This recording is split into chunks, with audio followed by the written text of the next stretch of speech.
Life of Pi, Summary 15.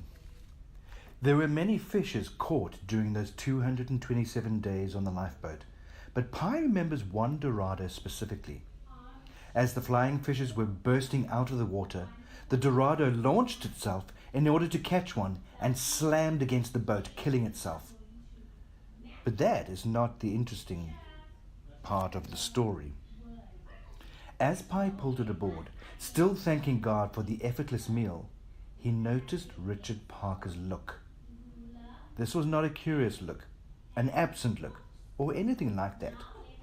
The tiger had his mouth open and his tail was twitching. He was about to attack Pi. Pi had no time to react.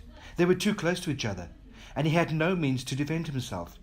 Suddenly, he thought about his superiority over the tiger, so he turned towards Richard Parker and stared at him with a threatening look.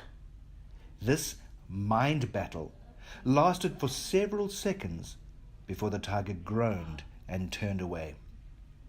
Pi was safe. From that moment on, he never questioned his mastery over Richard Parker, nor was he worried by his presence. He even occupied the better, more comfortable spot in the boat, finally getting some rest. He started frantically collecting water any way he could. He kept it in plastic bags, considering them more valuable than a bag of gold or diamonds. At that moment, water supplies were the most valuable thing he owned. And when it came to food, Pi found himself eating ravenously, almost like an animal, and this notion made him miserable. One afternoon, a storm came. It was so strong that it threatened his life. The sea was rising and falling, tumbling things on the lifeboat, tumbling him and Richard Parker as well.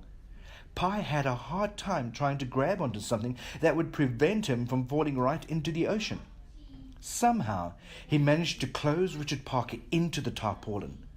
Pi strongly believed that this was his end.